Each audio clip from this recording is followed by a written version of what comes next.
there's nothing for now. Yeah, but I think I don't know, maybe this is the money he can give instruction.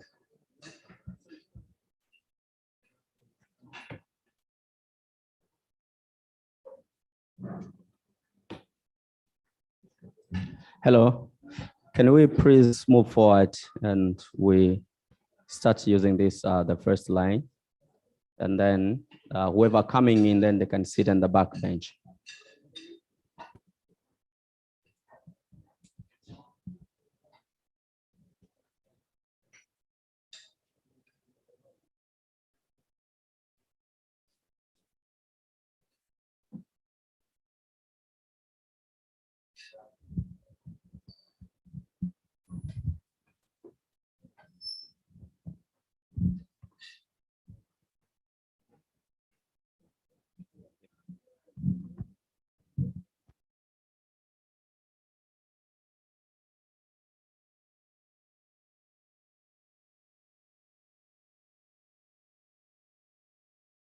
Nasikia.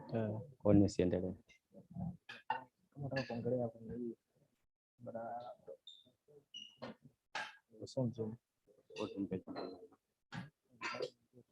sana presentation. Na kwa naongea na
Good afternoon, everyone.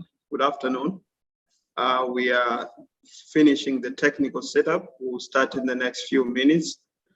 Thank you so much for joining the marketplace.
Yeah, welcome back to Sahara Sparks 2021 Future Imagine, and this is our regional marketplace. I'm very excited to host this session, and we are already 4 minutes in, so we're going to go live. The first part of our session is for me to introduce the marketplace and what is it all about. So Sahara Sparks is a platform that brings together different stakeholders in the innovation and tech entrepreneurship ecosystem in Africa. First, to foster conversation, and second, to create a room for matchmaking between investors and entrepreneurs. Already I can see 2 investors have joined us. One is Tuan McDougall from Cambridge Capital, and we will explain what is it and what it does. And there is Maina Muraj from DOB Equity. I'm very sure some few other investors will join as we continue. And there are 5 startups which are going to pitch today, and we are looking forward to have a very exciting session. I'll jump to the second part of the session, which is to share my keynote or some sort of a background about what's happening. Sorry, 1 minute. There's a technical glitch.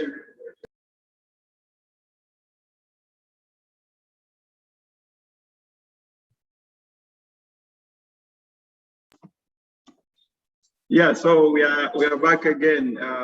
That's the thing about going virtual. There's a lot of yeah. So again, we are very excited. This morning, 2 deals were made.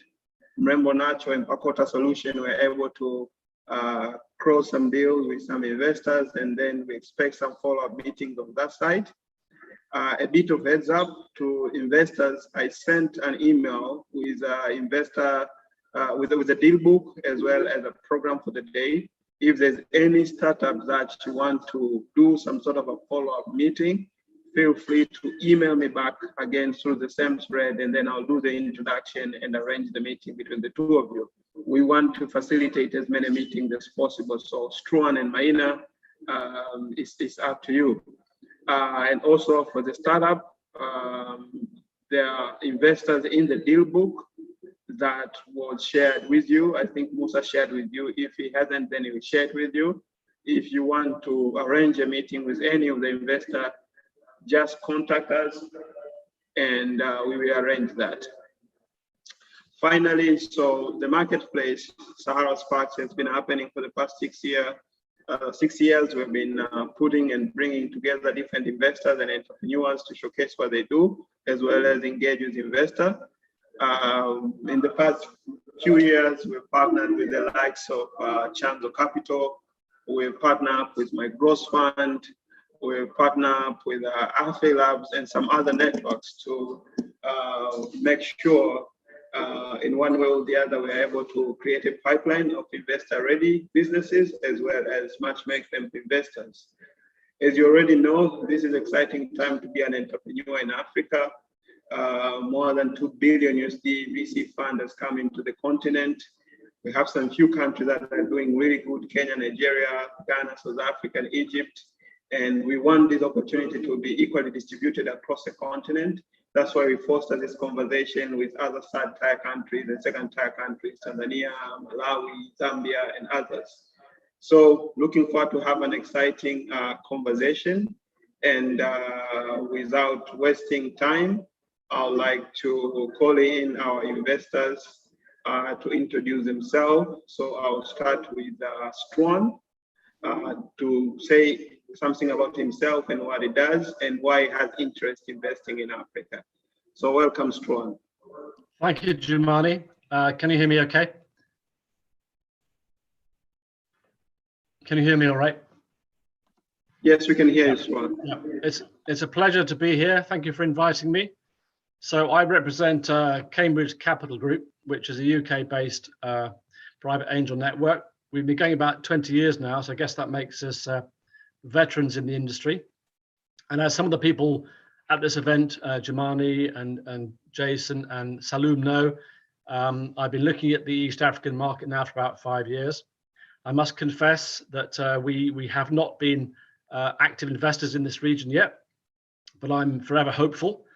I spent a lot of time pre-COVID in Tanzania looking at the market with colleagues. And prior to that, and subsequently, spent a lot of time in Kenya looking at that market. Where I have been active is in our CSR program. We have a conservation trust, and we provide a grant program through the region to conservation projects.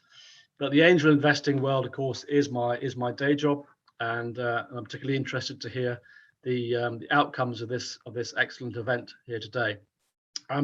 As I said, we are a private angel network. We've been doing deals for about 20 years, mainly tech focused in Britain. Part of the challenge for us to get our members interested in emerging markets is that historically, angels in Britain have always been very focused on tech startups in Britain, and we do get a big tax break. So getting British-based investors to look overseas has been challenging. But I think the emerging market story is growing stronger all the time. I guess that Southeast Asia has stolen the limelight to some extent, very fast-growing market. But I think there are opportunities here in East Africa. And the fact there have been a couple of big exits announced this year, particularly in the fintech space, I think shows hope for the future. Nothing encourages success than success itself. And big exits, of course, produce a number of new millionaires, and people who built up tech companies invariably end up recycling large parts of their wealth into the tech ecosystem. And from my researches in Tanzania and Kenya the last few years, there are, although a fairly small number, a growing number now of international investors looking at the market. To be fair, it's probably stronger in Nairobi, but I think Tanzania will be catching up. I look forward to seeing some of the deals that are being presented here today. Is that enough for the moment, Jumani?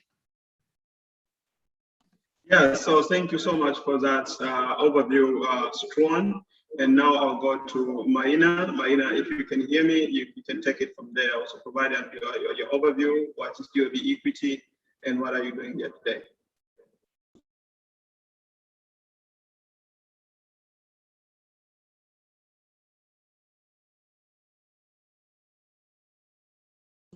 Maina, you're muted.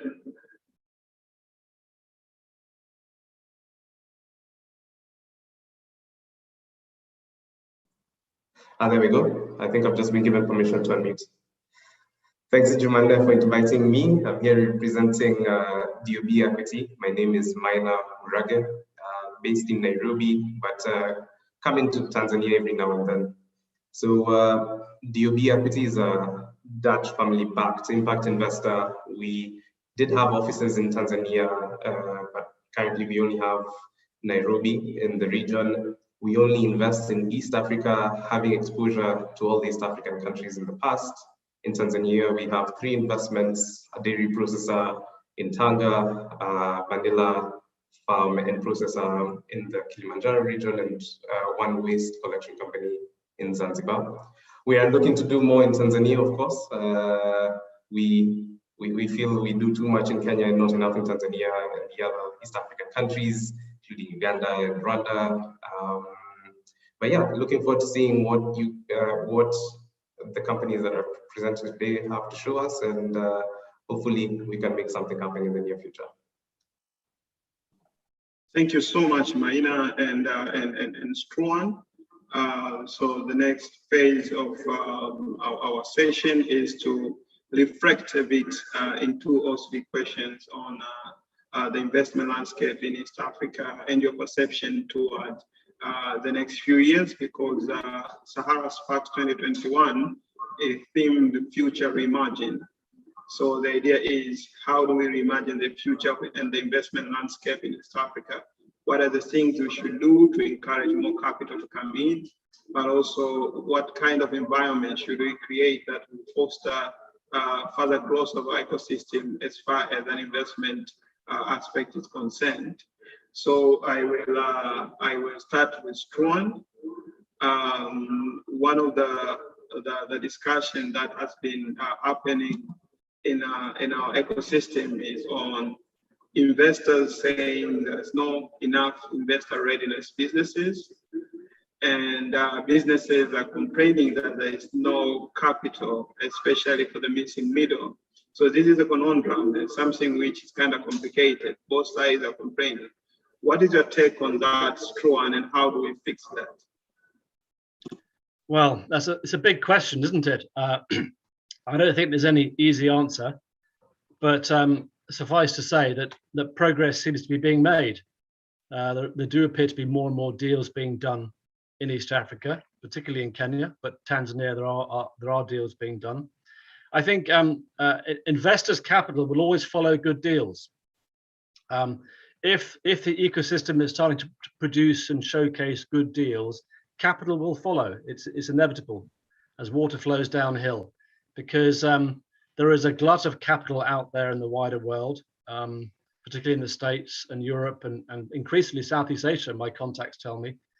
So it is harder and harder for both private investors and VC funds to invest in the deals they want to invest in at fair prices. So if new emerging markets, such as East Africa and others, start to produce better quality deals, the money will come.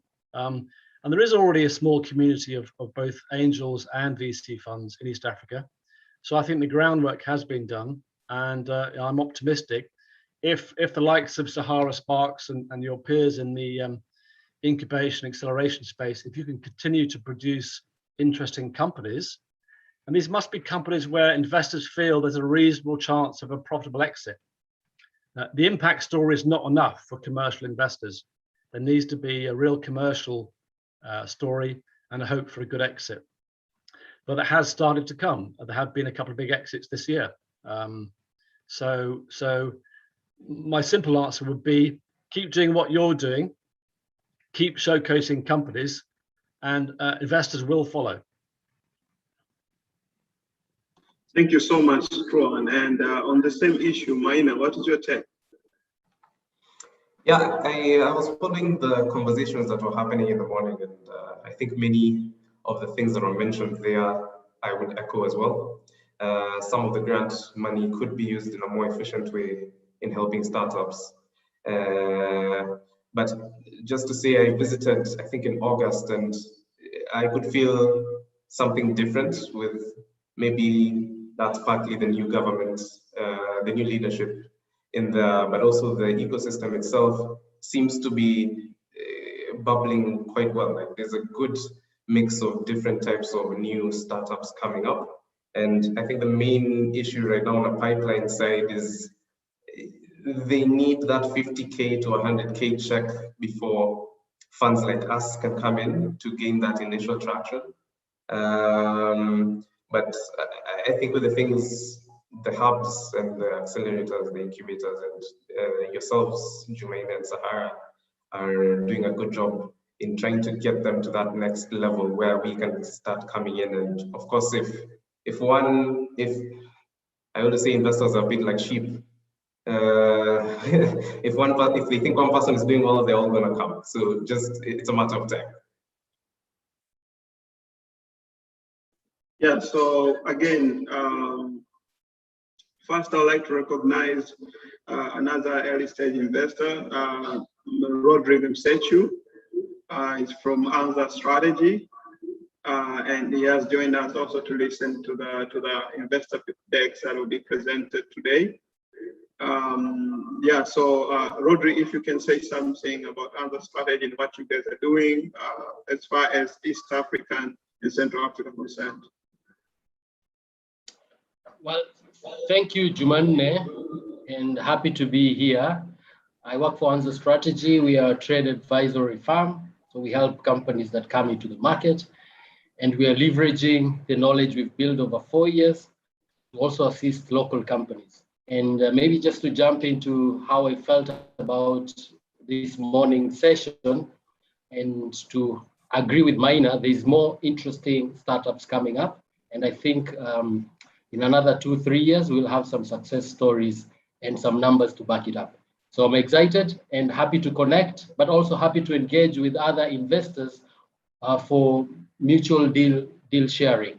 If there's a local startup in Tanzania that you feel could be ready in 6 months, why don't we have a conversation so that I can jump in and help to bridge the funding gap? Thanks, Jumanne. Yeah, and thank you so much, Rodri. My second question will be to all of you, but I'll start with Struan. So because Maina is from Kenya, Struan is an East African guy. He's always between Nairobi, Dar es Salaam, Kampala, and we're trying to build a strong network of East African investors community to address East Africa, the market. We have startups today from Rwanda, we have startups from Kenya, we have startups from Uganda, we have startups from Tanzania, and some few other startups from the SADC region. So Struan, from your perspective, I know this is something you've been championing, trying to bring together me, Jason, and our brother in Uganda to do something which is more of pan-East Africa. So what is your take on this as we are imagining the future? What is the practical way forward moving from where we are right now? Yes, well, another good question.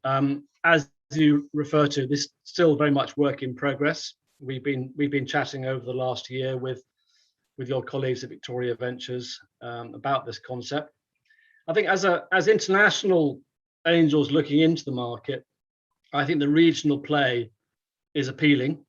It gives you a broader pipeline of deals to look at, and B, I think it just helps to have that international perspective that the good companies should be able to export into neighboring countries as well. So there is that growth story aspect to it.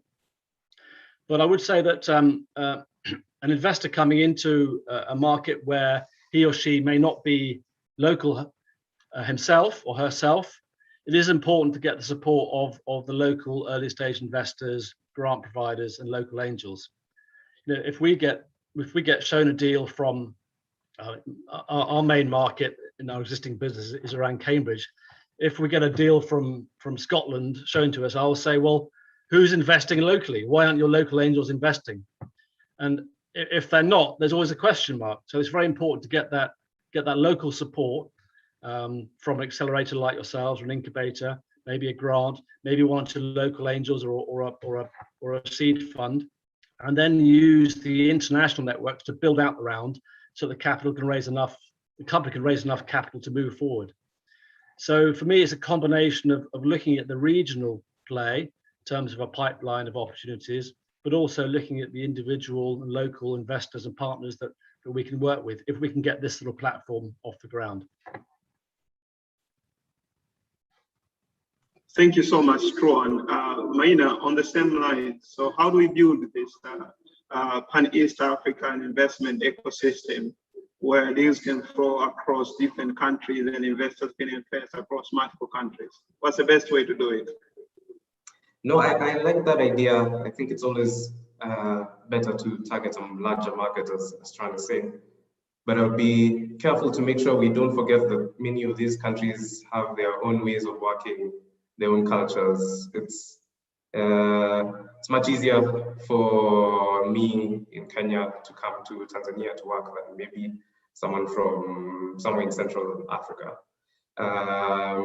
But having said that, I would stick to the strengths also of the different countries. I think like Tanzania in specific has a much more, the corporates seem to want to do more venture capital than they do in Kenya. Or rather in Kenya, the startups are a lot more wary of the corporates doing venture capital into their tech companies than they are in Tanzania. So maybe that's something Tanzania should lean more into and get more corporates doing more deals.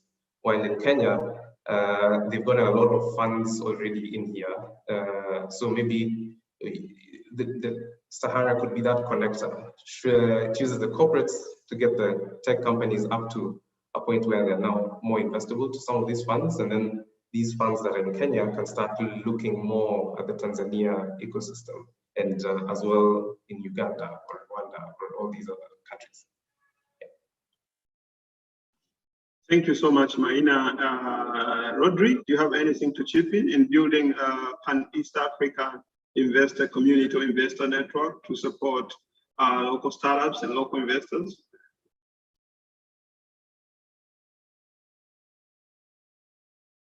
You're muted, Roderick. Yeah, well, I think it takes a village for us to have very good companies. It takes a village, and everyone has a part to play. So thank you, Jumanne, for bringing us together. But angel investors like myself and others, I have a role to play to bring in more angel investors who have insights on particular sectors to look into the deal.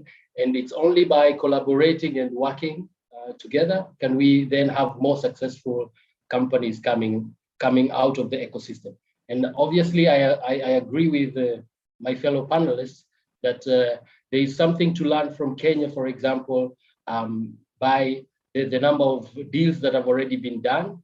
And if we can then leverage that to quickly leapfrog and have more in Tanzania, that's the way to go. And vice versa. There are things that we are learning here that could help startups in Kenya to scale maybe to such a market. And why not co-invest or invest as an angel there? Thanks. Great, thank you so much, gentlemen. We were supposed to have Aisha Tagari as a lady to at least bring a more interesting test in our panel. Now we are moving to the second important part of this activity, which is the main activity of the day, which is to listen to the startup pitches. Each startup will be pitching for 5 minutes, and the investors will have at least 2 minutes to give it feedback. But again, as I said, we'll organize deal rooms, future meetings, and engagement with any of the startups that you identify that you want to set up a follow-up meeting. So without wasting time, I want to make sure all the startups are there. We will start with SafePay. So the founder or the co-founder of SafePay, you better get ready. In the next 1 minute, you should start to pitch your product. You have 5 minutes, and after 5 minutes, the investors will give you feedback on your product or service you're offering. Sorry. Great.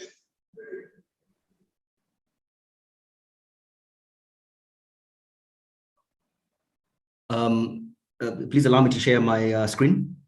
Do I have that right?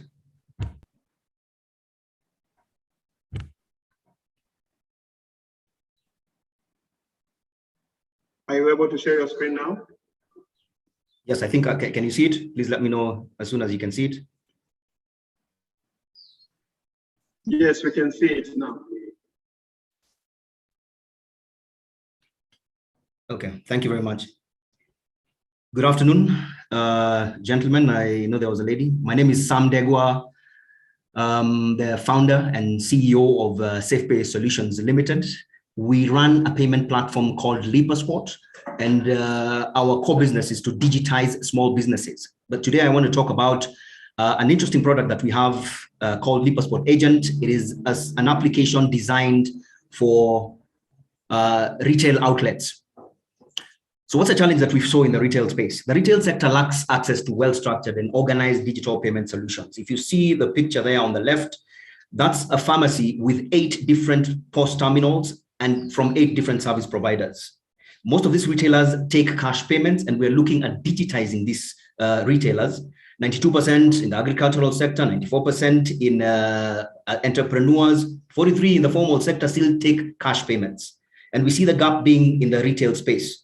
The retailers also have very fragmented and complex payment solutions. And at the same time, they also lack proper accounting and stock management capabilities. And that's the reason we developed and built this application. It's called LipaSpot. It's a unified payment platform, an all-in-one cloud-based app. And the platform basically enables retailers access alternative financial services. So it's an enabling platform. We do that by partnering with different service providers, telcos, etc., and applying different technologies so that we can deliver the solution to their customers. So what we do, how does it work?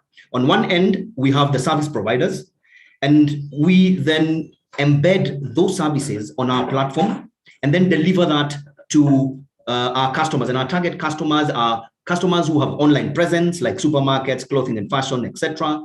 And we also offer the solution to retail outlets through a POS or a smartphone, but we also have web-based applications that do bulk payments. So it's an enabling platform that allows the service providers to offer the solutions or deliver the services to their customers. Of course, COVID-19 has definitely accelerated digitization, so we believe we're in the right place at the right time. This is our model. The way we actually have set this up, there are 4 functionalities. We allow the business to make money by selling different electronic services. We allow them to pay their suppliers. We also allow them to actually receive money from their customers, either mobile payments or Visa, MasterCard. But at the same time, we also give them access to their bank accounts or their mobile money accounts so that they can actually be able to withdraw money to trade. If they don't have either, we partner with digital lenders to offer them loans. We make money through commissions, transaction fees, interest rates, and value-added service fees. But that's not the only channel that or only service that we offer. We also sell payment hardware, and we offer customized solutions, customized digital solutions. Our competitive advantage, basically, is we are addressing the digital needs of the retailer. We're not trying to use them as a conduit. We have taken an aggregator approach, so we are able to serve a broad spectrum of customers from different service providers. And this is our bread and butter. This is all we do. That's our team that has been able to deliver quite a bit in this industry. In 2017, we were top 10 EcoBank FinTech Challenge. We were this year is top 10 South African FinTech. And we've also been picked by Saint-Gobain for the Saint-Gobain Challenge to present in South Africa. So we believe we are on to something quite interesting. We have traction as well. The dip that you can see there is because we had an outsourced model. We now have our own systems because we have learned very valuable lessons along the way. What we want to do is be able to monetize this platform because it's ready to go, connected to the different service providers, banks, etc. Our market, the market that we're looking at here is a serviceable, obtainable market of about $1.5 billion. And if we're looking at it conservatively, if we take 10% of that, in the next 5 years, we would be able to do at least 1 million annually. This is just a case study. What we're looking for here is an investment of $500,000. And we basically looking to give 20% equity in the business, mainly for product development and also to monetize this platform. We are available on those numbers. We have our website, www.sepe.co.ke. Please get in touch with us. Let's reimagine this future together. I think we are onto something big in terms of digitization. Banking as a service, payment as a service is the area that we're playing at. And we know that we can partner and offer solutions in this market very effectively and efficiently using this platform. It's a unified platform, and it's a platform that basically has been designed to address the digital needs of retail outlets and small businesses. Thank you very much for listening. I'll take questions now. Thank you so much, Sam. And without wasting time, I'll start with Struan. Do you have any comment or question on that presentation, Struan? Yes, thank you, Sam. Very interesting. We all know that digital payments and fintech are fast-growing markets, and aggregation seems to be an obvious opportunity. You mentioned 5 or 6 competitors on one of the slides. How do you differentiate yourself from those competitors? Would be one question. And then secondly, on your business model, who are you taking commissions and fees from? So whose lunch are you eating? Okay, good question. The approach we've taken, as I said, is an aggregator approach. So it's not a closed loop approach, which we believe most of our competition is doing. So if they're focusing on lending, they focus on lending. And if they're also focusing on providing a payment solution for, sale, Visa, MasterCard transactions, that's exactly what they're doing. So they will deploy an application through to the retailer. But the most important bit here is that the service providers, the banks, are looking at the retailer as a conduit. How do I reach my customers as a bank? We are not doing that because what we're trying to do is this retailer needs has a lot more needs than just being able to make a commission out of a service that they're offering the bank. They need to start making payments to their suppliers. How are they receiving money from their customers? How do they access these loans? Do they have to go through different applications? Do they need to talk to 10 different people? So what we've done is provide an enabling environment that which is what we believe the competition is not doing. It's an enabling environment that brings together multiple service providers, multiple services onto a single platform. We're not trying to do everything. What we're trying to do is, can we enable and give people, if you're a lender, connect to us through an API. If you are doing Visa and MasterCard as a bank, connect through to us, and we can have more than one bank so that we're able to, be able to provide, options for the retail outlets or the small businesses to go for the lowest bidder. And so that is how we believe we are different from our competition. We are looking to digitize these small businesses in its entirety. Secondly, to go to your second question, we negotiate commissions with the service providers. What I had actually shown on one of the slides, the banks, the billers, the telcos, these are the people who we negotiate commissions with, and then pass on that commission. If it's a commission, then we pass it on to the retailer. He gets to earn money from it. He gets to earn a commission as well. If it's a fee that we're being charged, we have tried to work around, economies of scale and get better rates from the banks, from the mobile money operators. And that way, we're also able to charge these retailers less, a lower amount than what you would find in the market when they are trading on other platforms. So that's how we get paid by the service providers. Okay, thank you. Yeah, thank you. I hope that answers the question. Thank you. Thank you, Sam. Thank you, Struan. Maina, do you have any question? Yeah. Sam, please go back to your competition slide. Yeah, so I think the one that came to my mind as closest competition to you was DigiDuka. Not to belabor the point that you've just gone through, is how do you guys think of, how do you differentiate yourself from DigiDuka specifically? I know it was acquired by another startup. I don't know if their devices are still in the field, but yeah, they seem to be doing quite a similar thing. Yeah. So like I said, what we're looking at is an enabling platform. So for example, I've been talking to a similar outfit as DigiDuka, because what they're looking at is supply chain, and that's their area of expertise, looking at retailers and how do they acquire their stock? How do they acquire their stock? How do they make payments to their suppliers? So ideally, they're looking at one area of the retail, and it's a major problem with the retail space. And what I would be looking at is actually onboarding them onto what I call my pay money functionality, so that ideally they can actually be able, because that's their core business and this is their area of expertise. I am providing an enabling platform. So as opposed to having the retailer having DigiDuka, having another one called Duka, I know there's another one called Duka, and 3 different stock management applications, I am able to consolidate that onto my platform and give the retailer the choice. Does he want to use DigiDuka? Does he want to use Duka? Does he want to use SoccerWatch? That's how we differentiate ourselves. We're saying we're an enabling platform. Got it. Okay. Yeah. And in terms of sales, what's your primary revenue line? Is it the device sales or transactions? No, definitely transactions. I did mention, because it's important for me to mention that we initially had gone for an outsourced model in terms of technology, and that's why you saw a drop in the traction.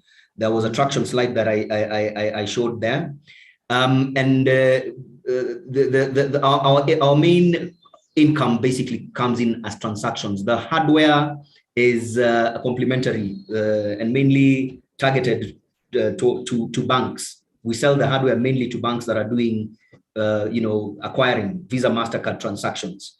But we're trying to bring down the cost of acquiring our customer by enabling the service on a smartphone, so that it's easier for them, and also allowing them to register on their own, self-register.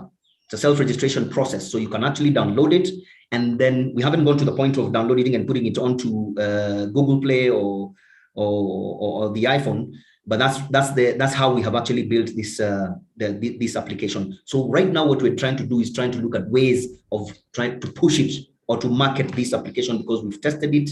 We have a couple of agents using it, and we're now looking for an investment to go to market. Okay, then my last question, so I'll let my other panelists ask. So if the app is not yet ready and you're not selling the device, how are you currently acquiring customers, or how are they using the product? No, the app is ready. The app it's up and running. We have all the integrations to the service providers, to the banks, to the billers. We have actually done proof of concept, and we've been testing over the last 1 year, but we've not gone to a full-fledged rollout. Okay. And the reason for that is because we are looking for funding to be able to do that now. Everything is up and running. It's a live service. Yeah, so Sam, thank you so much. Thank you so much, Maina. Very encouraging and interesting questions. And we are happy to arrange a follow-up meeting between DOB Equity and SafePay. So it shouldn't be a problem. You should be able to have this conversation in detail. Thank you so much, Sam. We appreciate for your time. Let's move to another startup, and this time is Zuri Health. Thank you for the opportunity. Kenechi, please prepare yourself. In the next 1 minute, you're going up.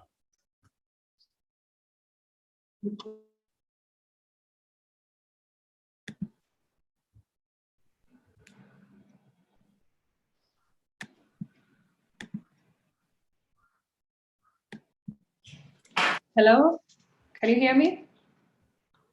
We can hear you. You can go ahead. Daisy, sorry, right. I called you Kenechi. For some reason, it's written Kenechi somewhere in my records. Please, you can go ahead and start your presentation.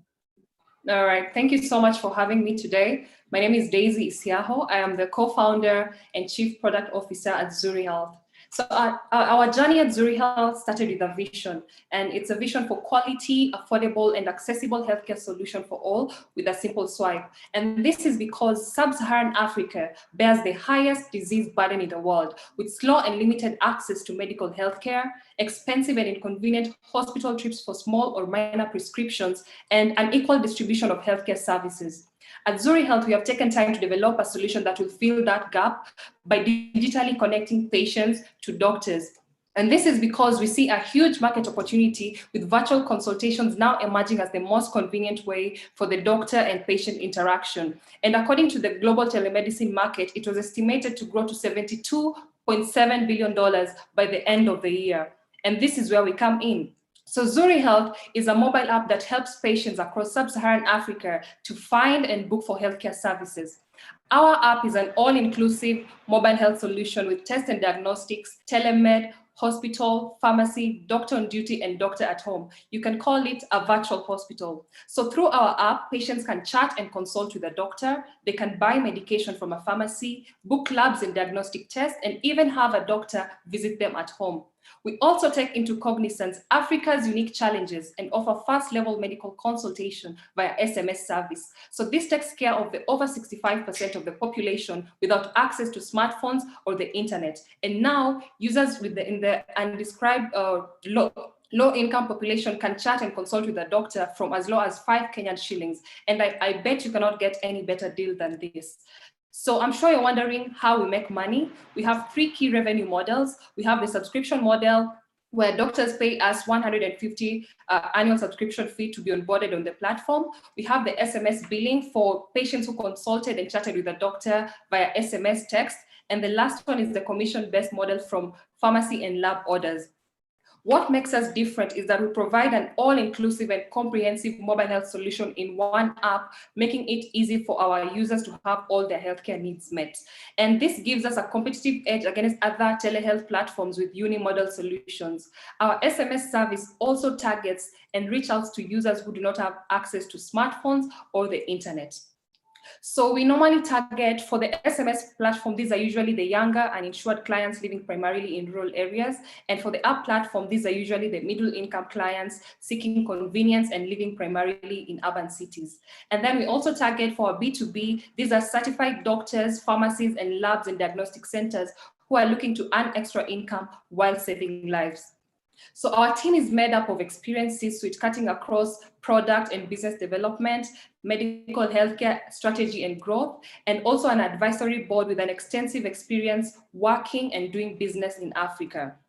So we launched early this year in January in Nairobi, Kenya, and in 8 months' time, we've been able to onboard over 250 doctors, 9 pharmacies, and 6 labs and diagnostic centers.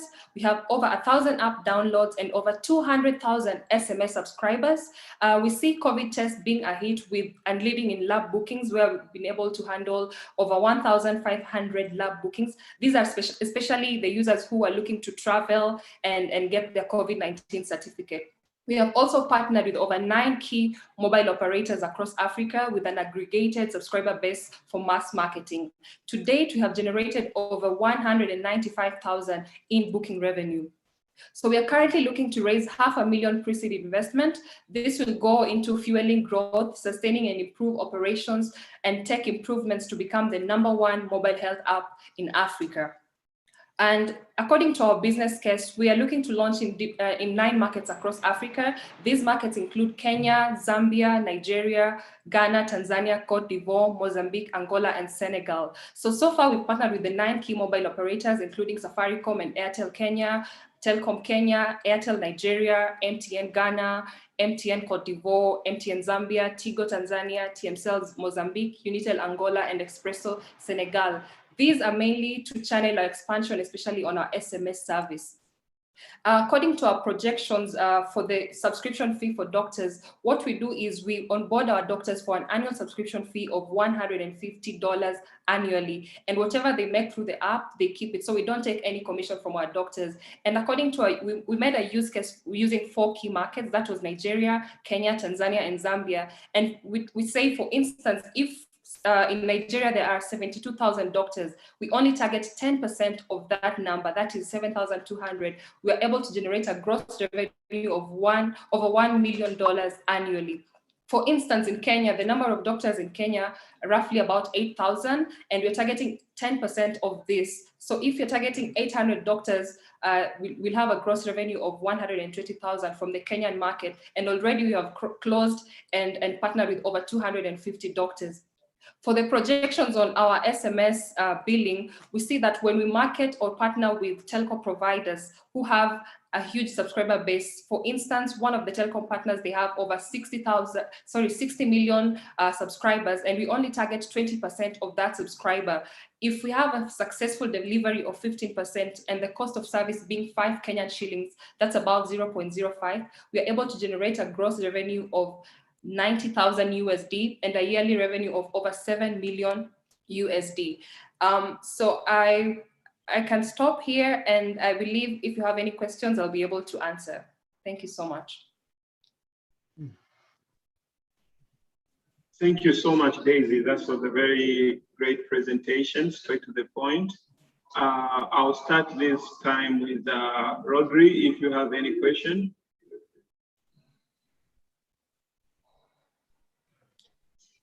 No, Jumanne, thanks. I'll just pass. Okay, great. And then I'll move to Maina. Maina, do you have any question? Yeah, thank you, Jumanne, and thank you, Daisy, for the presentation. I'm curious. I'm guessing the most common use case for this right now is COVID testing. What would you say is the second most common use case? So our most common use case is, first of all, the SMS subscribers. That is where the bulk of our revenue comes in. And then the second case is the COVID-19 testing, because now there's a spike with the borders opening. We actually recently launched another service called Safiri Nazuri, because most of our orders were under test and labs and diagnostic orders. And currently it's mandatory for any international traveler to do a COVID-19 test and provide a negative COVID-19 certificate to be able to launch in different markets. So our go-to-market strategy, we've partnered with travel and tour operators, airlines, and embassies to be able to facilitate this. And we see a spike in growth of that. We also get commissions from the pharmacy model. And in terms of the telemed consultation, we have onboarded our doctors for a free subscription fee for 6 months. So that is why most of our revenue is currently coming in from the SMS and labs and diagnostic and pharmacy model. Got it. And final question for me is, what's the value proposition for the doctor? Is it a cheaper rate if they come through Zuri, or would it be more expensive if the person went directly to them? Because if it's cheaper on Zuri, as a doctor, I would feel a disincentive to join the platform. Yeah, so it's actually cheaper, and they prefer this way because I believe every doctor is able to generate $150 annually. That's roughly $10. And I believe everyone even subscribes to their Netflix plan. As much as you don't watch Netflix, you're able to subscribe to this plan to be able to generate that. So they feel it's better if I can use or pay only $150 USD to be on that on the platform. And it also increases your productivity because they can schedule on their free time, be open, accept bookings. They even get brand recognition and exposure, flexibility, additional income, and also streamlined booking management process. So they feel this is a more value other than us taking a commission of 20% from what they earn. Because imagine if a doctor from one booking, they can generate or even generate $50, and then Azuri Health, we come in and say we want 10% of that. Not many doctors are open to that. And those are some of the risk factors we actually saw. If we have to pay or try and take, for instance, the same model that Uber or Taxify or different transport companies, most of their partners really complain because of the commissions. They feel like those commissions are very high. So in terms of the market and what you're trying to offer is an affordable solution, not only to our patients or our users, but also to our partners, so that it's a win-win for both of us. Got it. Thank you. Thank you, Maina. Struan, I have like a half a minute for you. Do you have any comments or question? Okay, yeah, thanks. Very polished, Daisy, thank you. I would comment that the COVID market might be disappearing. I've just traveled overnight, I didn't have to do a test. So your second and third revenue lines are going to be increasingly important, I would feel. One quick question, how do you source and vet the doctors? So before we onboard our doctors, they have to be licensed and certified to operate in the different markets. So we have our in-house medical lead who makes sure that all the partners we onboard are licensed and they're in accordance or are regulated to actually offer these services. And we also have a rating and review model also on the platform, where even when our users book for their services, they can give us feedback on their experience and how it was. And another thing to note is that our system is end-to-end encrypted, because we need to, like, the health tech space or the industry is it suffers from overregulation and underregulation. And there are those things about data protection. So we've ensured also whatever communication that happens between the patients, it's end-to-end encrypted and their data is protected. Okay, thank you. Thank you so much, Daisy, for your time and for the presentation. We will definitely get back to you. And now we are moving to the third presentation, and this is Payland. Please, in the next 1 minute, you should be able to present your deck. Welcome.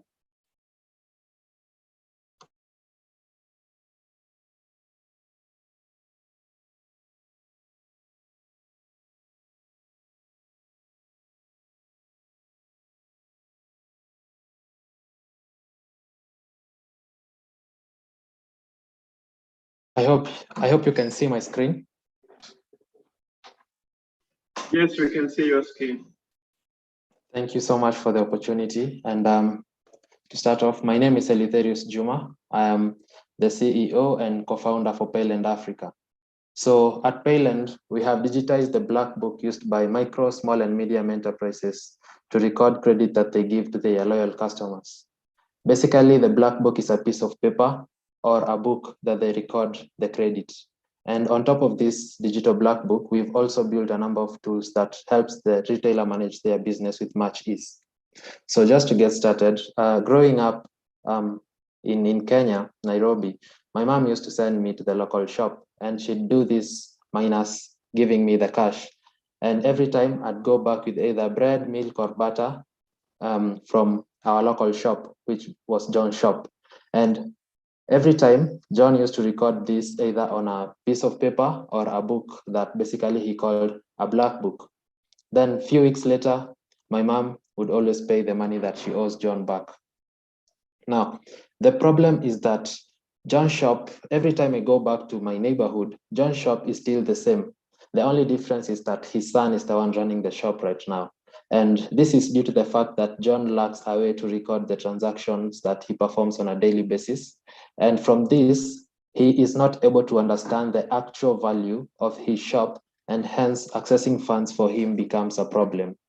And due to this, he has experienced stunted growth over the decades. Now, Payland has come up with a digitized solution where now John can record the credit transactions that he offers and the cash transaction that he performs on a daily basis, helping him understand the actual value of his shop, propelling him to growth because he can now access funds from financial institutions using the data that he collects from the Payland platform. This enables him to experience growth over the same period of time. So with this product, we intend to target the 1.3 billion people in Africa, estimated to grow to 1.8 billion, who are served by 100 million micro, small, and medium enterprises. And the distribution of these SMEs in Kenya alone, where we are predominantly currently, is 7 million micro, small, and medium enterprises. Nigeria alone is home to 40 million micro, small, and medium enterprises, while South Africa houses 2 million of these. Basically, how the product works is that for my mom, she'd have to subscribe to John's shop by paying a monthly subscription fee, where now John, the shopkeeper, will set a credit limit for my mom, which she can access over the set period of time, which is 30 days, then her subscription expires. Over this time, my mom will transact between her and John's shop, while Payland records this transactional data, enabling us to extend credit to John and my mom based on the transaction that they have performed on the platform. On top of this core product, we also have Jaza Services, which is an inventory tool that will help John manage his inventory. We also have Changisha, which is a crowdfunding platform that my mom or John can use to raise funds from well-wishers and donors. Then we also have Pata Voucher, which is a fund locking feature. It ties funds to specific utilities such as education, medicine, agriculture, and it is available for individuals and organizations within our ecosystem. The product is available via USSD, a mobile app, and our web portal. How we have priced the product is, number one, we have the subscription that I just mentioned, where my mom would have to subscribe to John's shop. Then the revenue is shared between Payland and John's shop. We also have a 5% late repayment fee on credit that is offered. And additional to that, we also have a 3% commission on each transaction that is performed on our platform. To date, we have 10,000 plus users. We have 2,500 shops, and we also have 35 organizations that are using our platform. Strategic partnership, we have Adenian Labs, which is the incubation, which is an incubation lab that Payland sits alongside other startups. We also have a partnership with TVET, which has 900,000 students. Fingo, which is a Finnish non-governmental organization body. We also have Turaco as a strategic partner that offers embedded insurance to the 2,500 shops that we have on our platform. Also, as I mentioned, we have extra products, that is Jaza services, which ties these shops to suppliers. And on our waiting list, waiting for us to launch the Jaza services, we have Miramar, we have Ansta, Santori Japan, and Alaska Foods Tanzania. So why would people want to use our product? Number one, it gives ease of access to funds for the shop owners and the shoppers. Number two, we have low to zero interest rates for the shops and the customers. And then number three, we have an intelligent way of scoring the users and the shops based on transaction data, enabling us to understand how much credit worth they are. Some major leaps that we are looking to develop into our ecosystem, we have tokenization, where, as I said, we have a crowdfunding service, which we are looking to enable the organizations and users to be able to raise funds using cryptocurrency within our network. Also, by tokenizing our platform, we'll be able to bring on board all the advantages that come along with the blockchain, including transparency, single source of truth, and operational efficiency. We are also looking to enforce more AI into our credit scoring engine and use more of AI for predictive marketing as well. For the team, we have myself, I'm the CEO and co-founder. We have Bendon Murgor, who is also the CTO of Adenian Labs. We have Irene Kiwia, the CEO and co-founder for Frontline Media, and John Kamara, who is the founder and CEO for Afia Record and Adenian Labs. Together combined, have a 60 plus years experience in the industry. And currently, we are in our seed round, looking to raise $2 million USD for a 20% stake in the company. We are also looking for partners within the financial sector, that is banks, insurance, and anyone who would like to jump on board to help us ensure that the micro, small, and medium enterprises in Africa are able to be propelled into growth by bringing them on board into the digital space. Thank you. I'm open to questions. Thank you so much, Eli Juma from Payland. I'll just throw this one to Struan. Do you want to go if you have any question? Sure, thank you. Yeah, thanks, the interesting presentation. You said you've got a number of customers signed up already in terms of small shops and so on. What is their experience? Are they sticky customers? Are they sticking with it? Are they using it? Are you making money off them? Be my first question. Yes. So as I mentioned earlier, we have 10,000 customers, of which out of this we have about 1,000 who are active. By active, I mean at least they use the product between in 3 days they use it at least once, and in every month since April we have been transacting on average 10,000 USD per month. And the core product that we've seen people use is the crowdfunding product. So people use it, but once they use it and they realize that they also have access to the core product, that is the one that they use to transact between them and their local shops, then they keep using it on a daily basis because it's transaction based. They buy goods from these shops on a daily, on a weekly basis. But high usage, high transaction volume comes from the crowdfunding platform. Okay. Are you selling to the same user base as SafePay, or are your customer shops, are they much smaller? Pardon? Well, the first presentation was SafePay, also Yes. selling to the small shop sector. Are you selling to the same type of customers or a different segment? So for our product, I believe we are targeting micro, small, and medium enterprises. So for us, we are going for all the shops. It cuts across. We have small supermarkets on our platform as well. And also we have these roadside shops also on board. And basically we have our agents who usually go on ground whenever we want to register shops within a specific area. And they do onboard these shops. They ensure they meet the criteria. They ensure that this is a real shop. Someone is operating it. They get the KYC of the shop owner, and then now they are ready to transact within our platform. Okay, two quick comments. I do wonder whether you shouldn't be talking to people like SafePay and collaborating and partnering. Secondly, 2 million seed rounds sounds a lot. And if I was looking into this more deeply, I'd really need to understand why you're asking for so much money. But that's probably the answer is probably too long for now.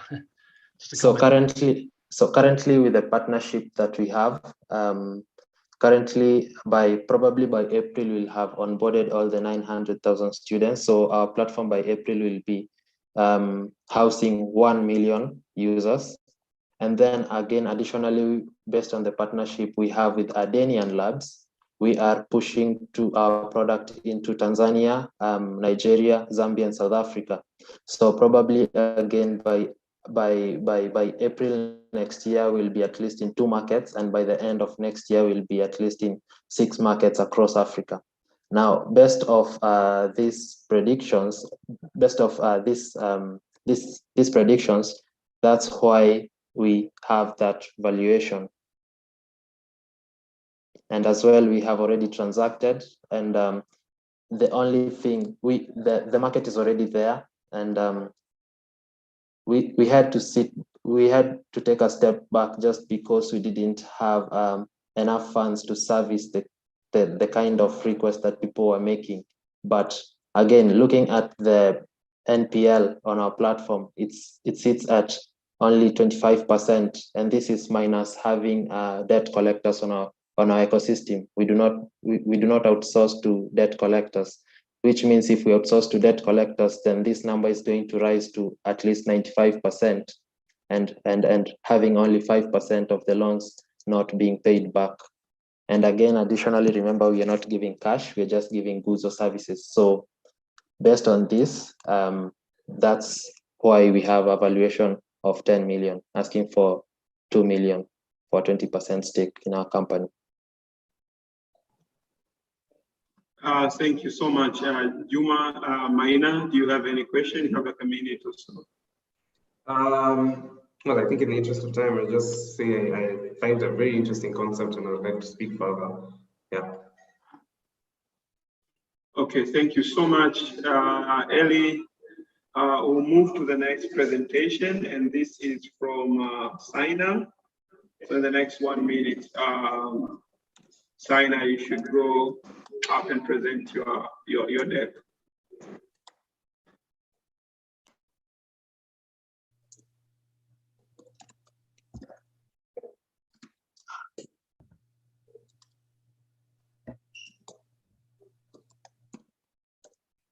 Can you see my screen?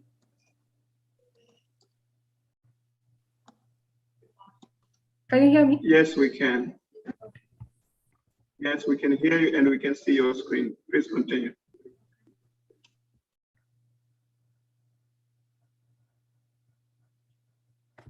So good afternoon. My name is Sylvia Nyaga and I'm the founder of Saina Consultancy.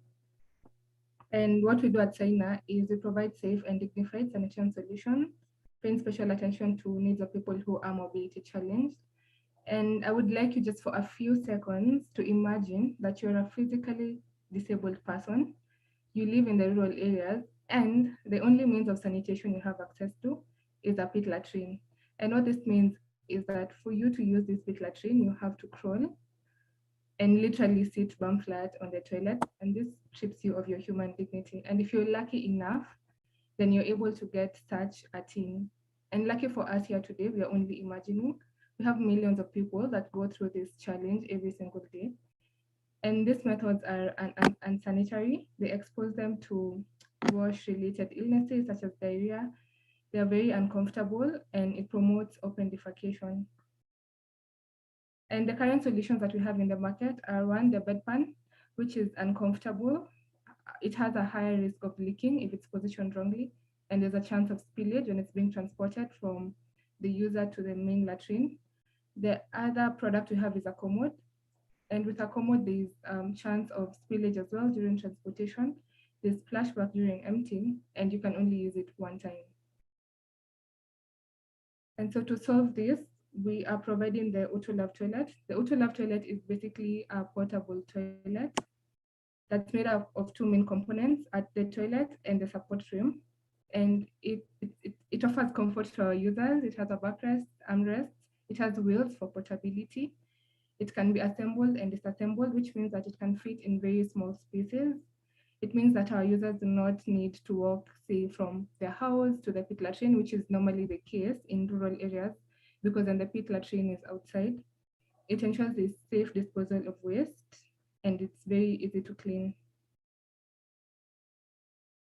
And the competitive advantage we have compared to the commode and the bedpan is one in terms of hygiene. The AutoLove toilet is more hygienic. It's more safe when it comes to handling waste, and it's a patented design in Kenya. Our business model is primarily a B2B business model where we are targeting healthcare centers, homes for the elderly, homes for the physically challenged, learning institutions, and NGOs. And one unit currently goes for $300. Our serviceable obtainable market in Kenya is $880. And so far, what we've been able to do is we've successfully launched and completed a pilot in Nairobi, where we had 46 beneficiaries benefit from the pilot program. And these are our financial projections. So we project in the first year we'll sell 100 units, and in year 5 we'll sell 660 units. This is our team. It's made up of water engineers, social innovator, a product designer, and a business expert. Our ask is $50,000 that will go to marketing, operations, and production, as well as collaborations that will help us expand into other markets in Africa, because then the problem of non-inclusive sanitation is not only in Kenya, but other people in African countries are experiencing it as well. Yeah, these are our contacts. You can find us on this website and our number. Thank you.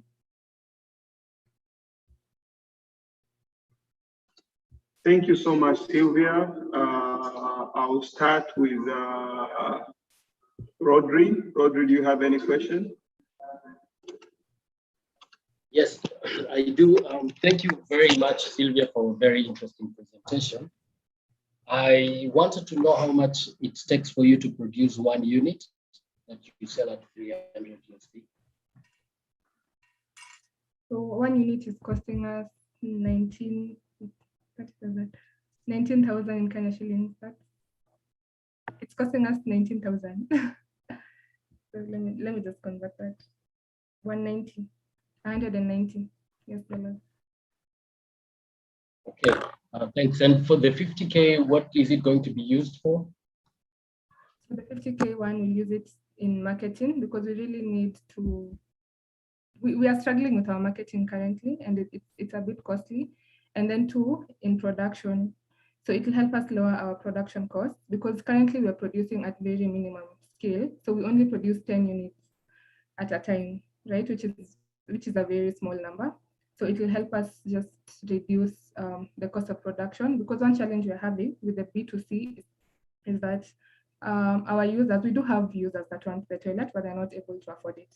They're saying that the cost is a bit too steep for them. So with lowering our production costs, we'll be able to at least also lower the cost of the product.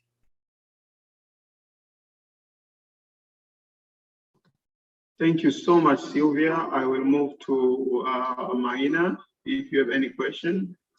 Yeah, thank you, Sylvia. I think the impact on the business is quite clear. Question, is your primary market right now the B2C side or the B2B side? What do you want to focus on over the next year or two? B2B. B2B, okay, cool. And where are you currently producing the product? We are in Kitengela in Nairobi, Kenya. Kitengela, okay. And then now, I think for a presentation, a product like yours, it would be nice to have a demo in the presentation. I'm curious, how are they cleaned, or is there a specific disposal method you have to use, or once you sell this product to a hospital, is there any point you need to come back for the waste and dispose of that, and is that something you're charging for? So how it works is so the toilet has two parts. There's the top part, that's the water tank, that's where the water goes. And there's the bottom tank where the waste goes. And think of it as your normal 20-liter jerry can that you use at home. Okay. It uses a waste digester, a biological waste digester. So they're basically enzymes that digest the waste. So this ensures that, number one, there's no odor coming from the toilet, and therefore the user doesn't need to empty after each use. They can use it multiple times for them to empty. And then it also ensures that the emptying process is easy, because then the waste becomes semi-solid, right? So it's not solid. So it's very easy for, say, either the caregiver who's helping them to empty it and clean it. So you empty it like your normal jerry can. It has a lid. You pour your waste, clean it with a brush and a detergent. Where is it poured into? Into the mainstream toilet. Mainstream toilet. And do you need to sell them more enzymes, or how does that Yes, work? So the enzyme. What's the revenue model there? How much is that? So the enzyme is 60 ml container. It's in liquid form, and it's normally used for around 2 to 3 months. So after 2 to 3 months, then we resell the enzymes to the users. Yeah. Very interesting. Thank you. Thank you so much, Maina. Struan, do you have a question or a comment? Yeah, just quickly. Yes, thank you. I'm familiar with this sort of product in Britain. They're used in caravans and boats, but they tend to be chemical toilets. So is the fact that yours are biological, is that unique, or have you seen this elsewhere? So we do have biological digesters in Kenya. Yeah, so we're working with a supplier who provides the digesters to us. Okay, thank you. Yeah, so I would like to recognize the presence of one of the early stage investors from SCC Capital, Saluma Waz. So I will engage him in the next presentation to give feedback and ask questions. Welcome, Saluma. Okay, great. So the next presentation is from Lockup. Lockup, they're from Rwanda. So Lockup, please, in the next 1 minute, start your presentation.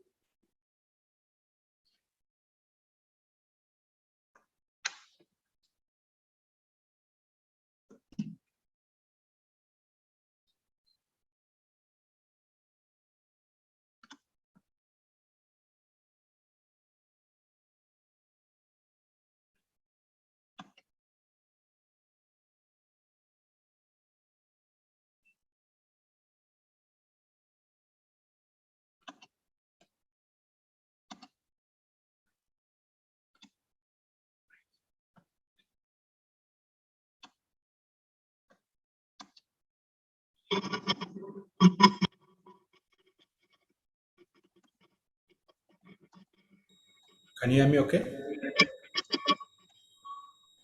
Okay, thank you. My name is Mark Abel Mujenwa. I'm the CEO and co-founder at Rockup. Rockup is Africa's sales training platform for the tech startups and scale-ups.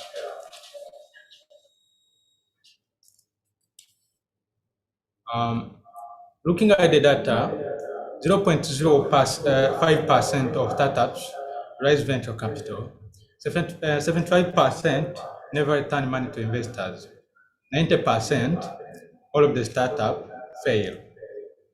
So why startup fail is that 74% of this problem lies on marketing and sales team and product adoption.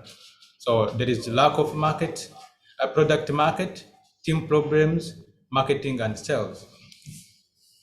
Why does this happen for startups? First-time founders don't have the in-house expertise required to train their sales staff. They don't have time, energy, or resources to train their staff. They are focusing on growing their startup. And they don't have the financial resources to invest in their sales representatives upskilling. Again, startups, they don't have a dedicated employee onboarding or upskilling program. Good news is that 54% increase in sales productivity by offering sales onboarding. There is also 11%, 11.5% more sales representatives will hit their target compared to the untrained sales representatives. Then 7.6% reduction in sales turnover. African startups can decrease staff turnover, win more deals, and their sales representatives to hit their target with sales training. So RockUp is an on-demand training platform for sales representatives at Africa, VC-backed tech startups. 100% on demand. Employees can study at their own pace, on their own schedule. Learn from domain experts from across the continent, contributing knowledge and skills as coaches on our platform. Build their network of other sales professionals. Upskilling junior representatives in sales.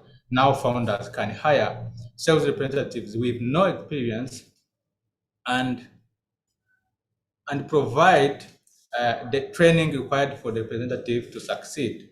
So, and this is affordable. On-demand training allows for scale at low cost. So what we have built is a platform which is on-demand training platform, as I said above. It's a web application available on browsers, suitable for mobile and desktop devices. It has admin tool, as you can see, like the image on the screens. It is suitable for mobile and desktop devices. It has admin tool for managing content and users, modern secure tech stack, multiple lessons types, and create training courses, view users' progress, and white label adoption. Plus, after the learners complete the course, they will get certificates. So this is an MVP for RockUp Academy. So lesson types we want to give is video lessons, quizzes, and text-based lesson on the platform. Our competitors currently, there is a direct competitor, which is Udemy. They are not specified for sales, for tech sales, not specific to the continent, not labor and delivery pathway for employees, and they have limited functionality for founders. So direct competitor is Sales Impact Academy. They target, but they target at UK and US. And they're expensive because their training is 1,000 to 50 euros per member. So another competitor is Level Jump, which is now which was acquired by Salesforce recently, and they target larger businesses because they accept at least minimum of 35 users, and they charge $45 per user per month. So there is an opportunity in Africa for startup founding, because in 2018 there was 1.16 billion, 2019 2.02 billion dollars, and in 2020 1.8 billion, 2021 2.8 billion. It is projected. So our pricing for companies to access the platform, RockUp use SaaS, software as a service based pricing model, and per employee would like to charge unlimited access to all the courses by $99 per member. And sales team, like a company can load their sales team where unlimited access to our courses, and we have a WhatsApp group for them for priority support. If company enroll 2 to 10 reps, they will pay just $199 per member, and per additional reps after 10, they will use to pay only $39. So we also have enterprise package where we provide upfront annual adoption options and corporate and custom packages for larger sales team. So we have a goal in next 3 years to get 1,000 startups paying average of $199 USD per month on our platform. So our tractions, we launched the company last year in 2020, April, and it was a gig economy hiring app in Rwanda for hospitality industry. But in October 2020, we pivoted to sales training, and we generated 500 USD plus. In March 2021, we launched a graduate sales training and placement. Then we generated 1,000 plus USD. So now in August, we launched Rock Up Talks, where we invite founders and other game changers in Africa or even outside, and then they give a free content of how to develop a business. So this is helping us to brand ourselves, but also helping the people to learn, as that is what we are dedicated for. And then we are developing an on-demand B2B training platform. So we are looking for 250,000 USD, and this is how the money will be distributed. So this is our team. Myself, my name is Mark Abel Mujenwa. I'm the CEO and the co-founder at Rockup, but also I'm the partnership executive at Africa Tech Summit. So I'm the previous country director for Heart Prize at the University of Rwanda. Richard here is our CTO, and he's the head of product at MAG, and he has masters, first-class masters in aerospace engineering. George, who is here also, who will be helping me to answer questions. George Lamban is our sales director and the co-founder also. He's a general manager at Candidate, helping them to place sales and marketing staff in startups in the UK. So this is the team, and this is the interface of Rock Up Talks. Thank you very much.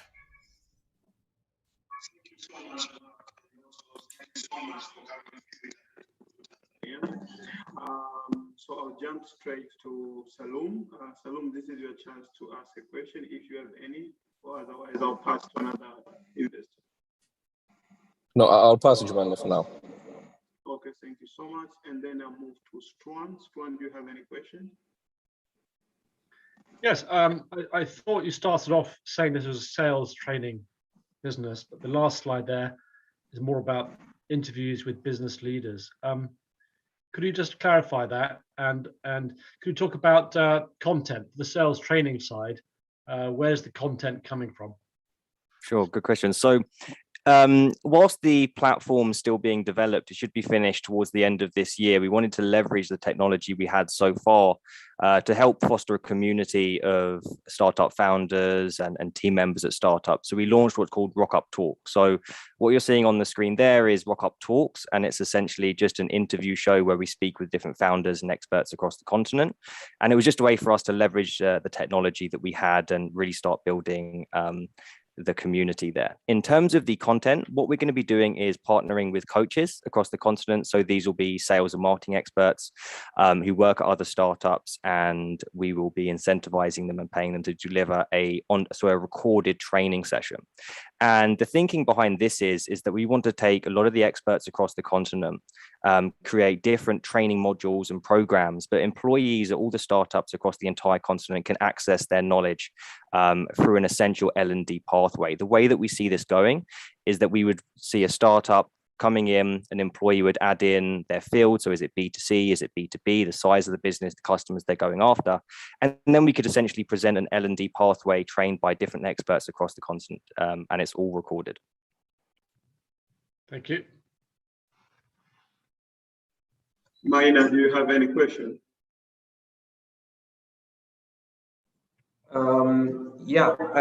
Interesting. I think we might have spoken before somewhere towards early 2020 or late 2019, George. Good to see things still moving. Curious on the current traction you have on the sales training side. On these tech startups, how did they previously do their sales training, or did they not have sales training in the past? And if they didn't, how do you see that going when you're trying to onboard some tech companies that already have an existing process? Sure, thank you. So yeah, no, it's good to connect again. I think when we spoke before, it might have been with the previous business model. In terms of the traction so far, the reason that we pivoted away from the original model we spoke before was, one, because COVID hit and there wasn't the the need for hospitality staff on demand, but the feedback that we were getting from nearly every business that we were speaking to was that they wanted sales staff. But obviously wanting sales staff is essentially just wanting more customers and wanting more revenue, essentially. So the sales training programs we delivered so far have all been a B2C basis. So we originally started by selling sales training to members of the public. Then the next boot camp that we ran was for graduates. We partnered with several education institutions and enrolled their graduates into training programs, and we placed them, which was the model that we considered for a while. Before the platform's finished at the end of the year, and we're going to be rolling it out officially live from January onwards, we are doing a 4-week live training program beginning at the end of November, and we already have several startups enrolled into that as well. In terms of, you know, companies that currently have sales staff, you know, how are they doing it, etc.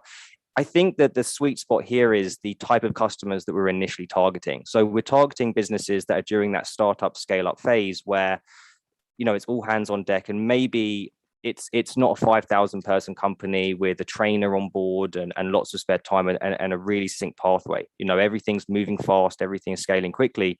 And because of the limited team size, not to say that there isn't the expertise in there, but what we want to do is provide, you know, immediate access to the best experts across the continent for every employee at every startup to access. So it's not to say that they don't have something in place that might be working, but we're just very specific about the types of business we're targeting initially, but also that we want to offer best in class for everybody. Got it, thanks. Great, thank you so much, Team Rock. Thank you so much, Mark. Now we are moving to our last pitch presentation, and this one is from Chris. Chris is from Clinic Pesa. So Chris, if you're ready, just go live in the next few seconds.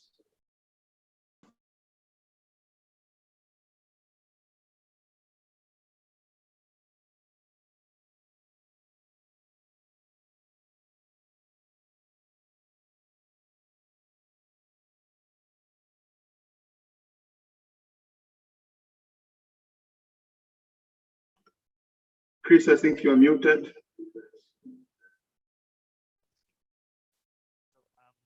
Chris Finus, founder and CEO at Clinic Pesa, where we do access to healthcare financing, which is one of the biggest challenges in Africa.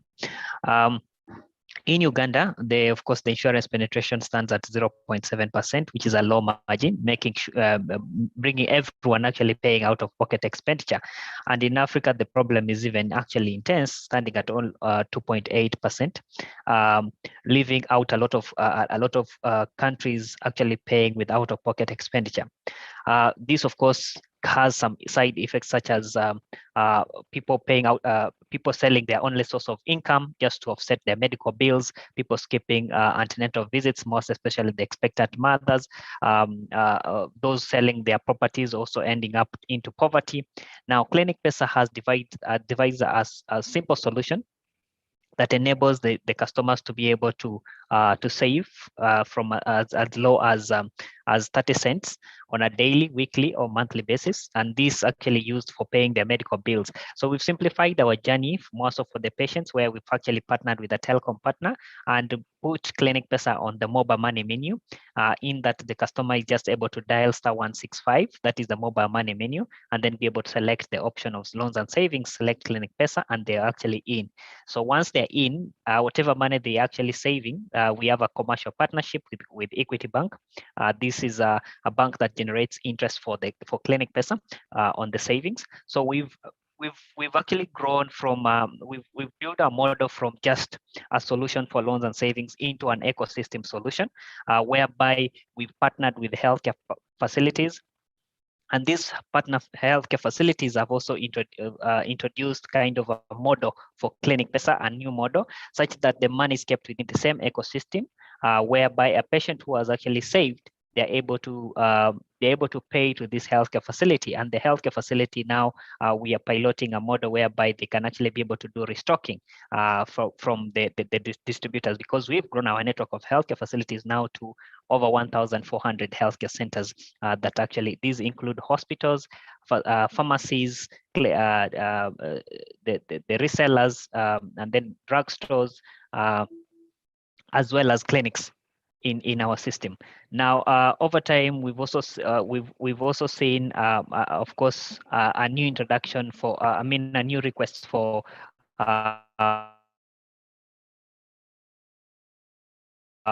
maternal packaging, and this has introduced a product we call actually clinics, and this is the target of ensuring that at the end of 9 months they actually be able to offset their medical bill for safe child delivery. They're also able to take care of the transportation to the healthcare facilities, as well as purchase the birth preparedness kit. So this is a new offering which is actually quite picking up at good traction. And so far, since we have opened it up, we've gotten over 200 healthcare centers that have actually joined to participate in that, and they're mobilizing the mothers into saving and moving the funds there.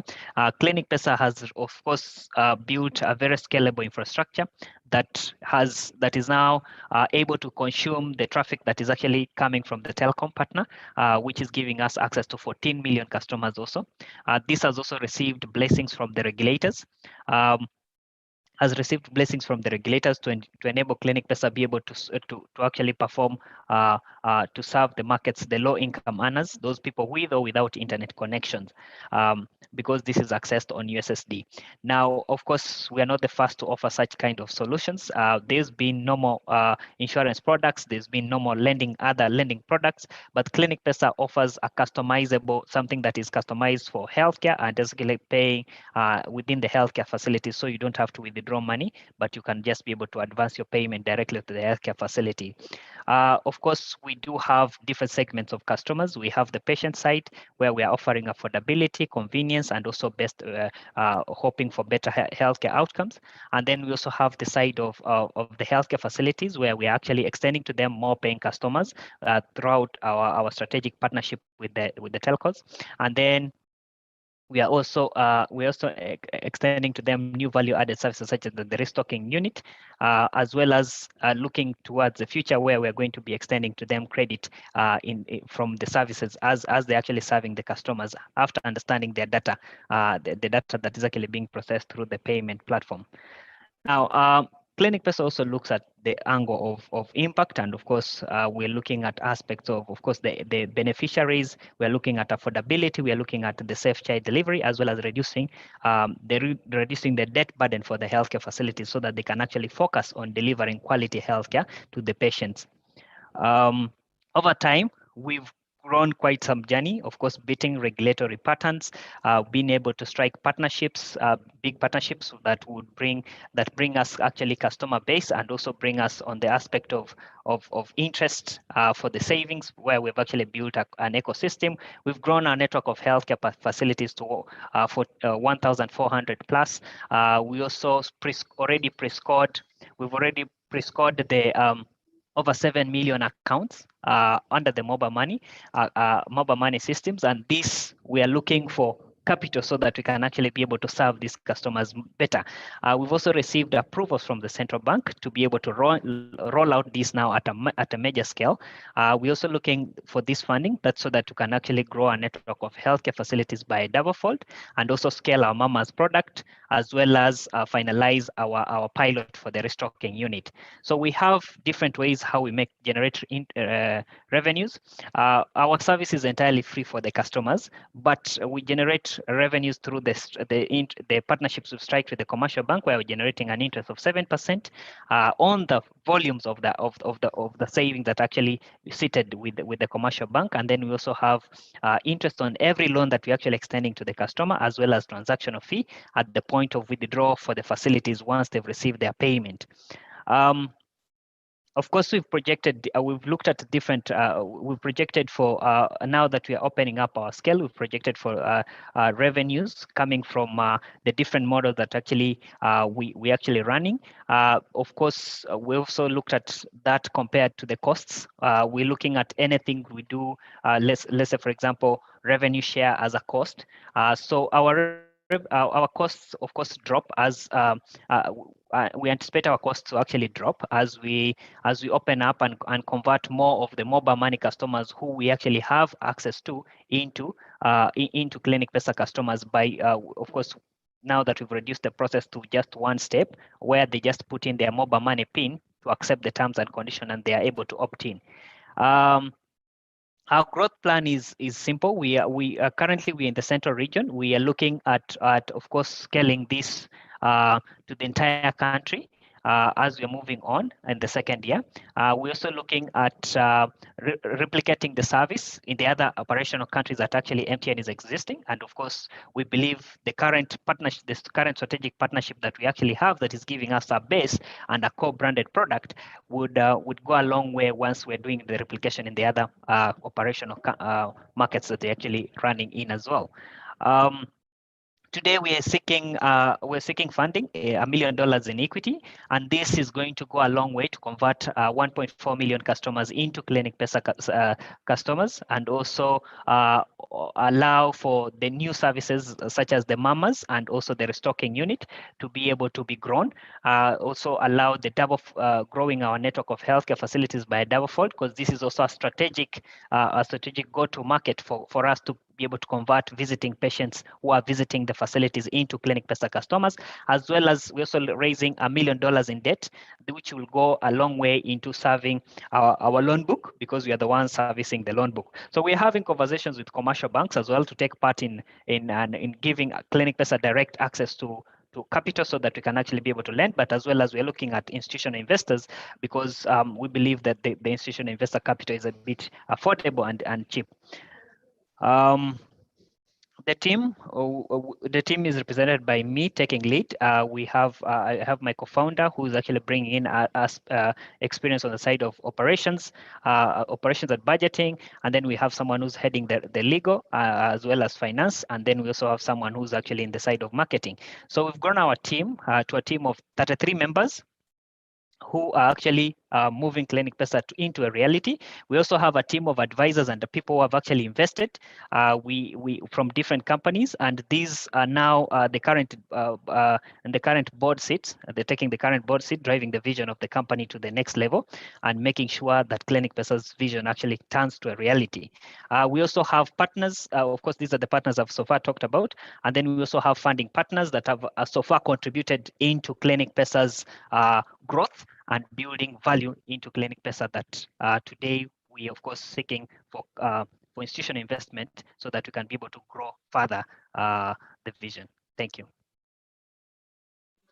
Thank you so much, Chris, for an impressive presentation. I saw some people were very connected with your presentation. I'm very sure they have questions. So I'll start with Maina. Maina, do you have any questions? Yeah, sure. So I saw that you have 7 million accounts that are pre-scored. Yeah, how does that work? Does that mean you have, did MTN give you access to all the information from the account holders? Yes. So how thank you, a good question. So how this works, it's because it's a full partnership. Just like I would use a good example there in Kenya, you have M-Shwari. M-Shwari is Safaricom and NCBA. Now, that's the same kind of arrangement we have with MTN. So we are getting access to the entire base, and we are actually pre-scoring this base and pre-qualifying them and saying now with the capital, because we are the ones actually sourcing for the capital and we're the ones lending to them. So from these 7, we've actually so far, because the accounts are close to 15 million. So we've so far pre-qualified 7 million in different risk levels. And with this, so we're starting with the lower risk level because we're also looking at our appetite to actually be able to lend to that. And then as we are growing and people are actually saving, then it also opens up the door for us to be able to now say, let's grow to the next level, which is a medium low risk level, and then we can be able to move to the medium risk level, and that also grows the aspect of the portfolio. But from the side of savings, whether you're on high risk, whether you're on low risk, you're allowed to actually save. Yeah. Got it. No, that analogy with M-Shwari is very useful. So how many would you consider your active users right now, and how has that been evolving over time? So as of date, we've the preparation or the opening up with with MTN has been ongoing for quite some time. we just finalized the go live for the massive scale opening. It's been actually on whitelist where a good number of customers have actually been able to access, or if you've actually come through the internet or the web, you've been able to access into create an account. Now, for the ones that the base of the base opting in, that was actually waiting for us to be able to remove the whitelist.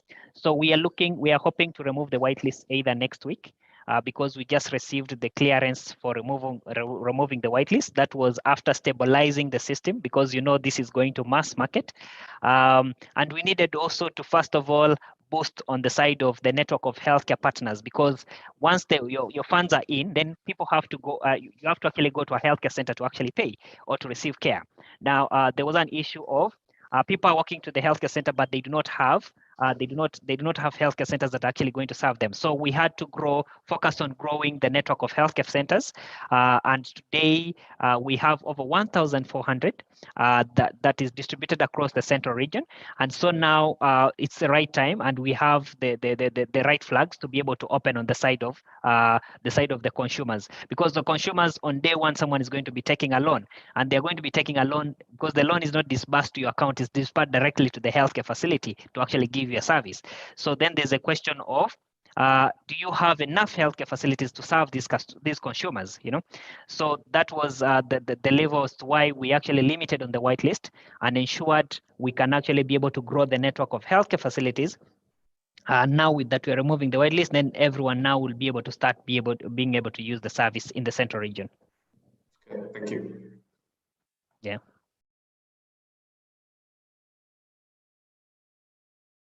Yeah, so thank you so much, Chris and Maina. Stuan, do you have any question? I don't know Vilgro. I don't know what sort of investor that is. I'd like to understand a bit about how you raised your capital to grow this business, how you found the funding experience, and what sort of investment you got from local investors in Uganda. Okay, so good question. So how we've actually grown we've raised capital to grow the business. From institutional investors, we've gotten capital from Vilgro Kenya. They do early stage incubator. They're actually an incubator, which we've been together for almost over 2 years or so far. But then we've also we've done a lot of grant funding that has enabled us to grow the value and the systems to where they actually are. Of course, hiring people to be able to grow the network of healthcare facilities, to be able to sell building infrastructures, being able to get licensing, because we've so far received licensing, which of course also comes in with at a cost. Building infrastructures that are able to be scalable, that have zero downtime, to be able to meet regulatory requirements. Backup systems and all that. So these have actually been well facilitated by they've been facilitated by the grant funding, and now of course we are seeking institutional investment, so that we can be able to increase, first of all, our capitalization, because it's also a requirement. Clinic Pesa, of course, can continue receiving maybe grant funding to grow the value and continue growing the business, but then there are also regulatory capital requirements that we have to fulfill, and that capital requirement also goes into running the operations of the business, as well as also on the other side of lending. We are looking at us, because we do not have enough capital to be able to serve the huge market. This is quite a huge market. That's why we need a collaboration of institutional investors. We need commercial banks to be able to raise enough capital so that we can be able to serve as much as the market is actually demanding, because it's a big market. So you haven't, and then the local, until this date, actually tried to raise commercial investment. Is this the first commercial raise you'll be making? We've actually raised, because Vilgro also looks at it. They actually they have an investment vehicle. They have an investment vehicle that they also do. They are like an institutional investor, so they actually do investment as well. So they came in at our pre-seed stage, and they did the initial investment at our pre-seed stage. But then, of course, most of the times, because we had to, because of the nature of how Clinic Pesa has been structured, we had to continue collecting, sourcing for some funding to actually be able to continue building the value and be able to put up systems that are required. That today everything is actually ready and up and running. Strawn, maybe I can pitch in here. So Vilcro is a healthcare focused incubator accelerator that also Sorry, does I missed. Yeah.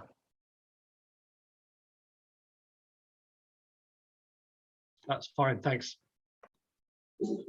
Great, thank you so much, guys. I really wish we could continue this conversation, but we are 10 minutes away from wrapping up the session.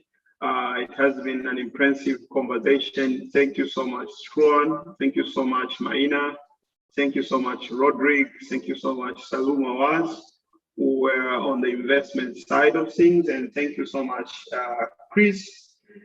Thank you so much, Mark from Rockup, Sylvia from Sina, Juma from Payland, Daisy from Zuri Health, and Sam from SafePay for pitching your businesses. We will do a follow-up with all the startups that are pitched, but also do a follow-up with the investors, just to understand if we need to arrange a specific room between a startup and investor. This has been an exciting session. Thank you for taking time. And I will give each investor at least 1 minute to give a parting word, and then we'll wrap it up. So I'll start with you, Strawn. Sorry, Jumani, what would you like me to do? Just a parting word. We're about to wrap up, so anything. Okay, right. Well, thank you very much. A very interesting selection of early stage companies. I thought they all had an interesting story and have some traction, which is always appealing to investors. I'm sorry I missed the session this morning for the Tanzanian companies, but I was traveling this morning. It would have been interesting to compared. But overall, I think it shows that the quality of deals coming out of the region is definitely increasing. And I'm sure some of the presentation today will attract some investors for further discussions. Thank you. Thank you, Strawn. Maina, do you have anything to say? Yeah, not much. Just to say, I think the companies that were here for this session really do fit the main theme that I've been seeing for this event, which is reimagining the future in healthcare, as well in commerce as well. So looking forward to speaking to them further after this. Thank you, Maina. Rodri? Well, thanks, Jumanne, for bringing us together and having the startup speech. I found this very interesting and enlightening. Well, for me, I think my ticket size is very low, so I would be interested in one of the startups, but the others, I think I don't have value to offer to them. But I hope to be invited to more sessions and to keep the conversation going with startups. Thank you so much, Rodri. Just in case you missed the morning session, it's available on YouTube on the same link I shared with you guys. So if you want to revisit some of the pitch that were presented in the conversation, feel free to follow that link. And this is as well as all the other events that are under Future Imagine Week, SARS 2021. They are all available online if you want to listen or just try to understand what happened in the other days. Before I close, Salum, do you have anything to say?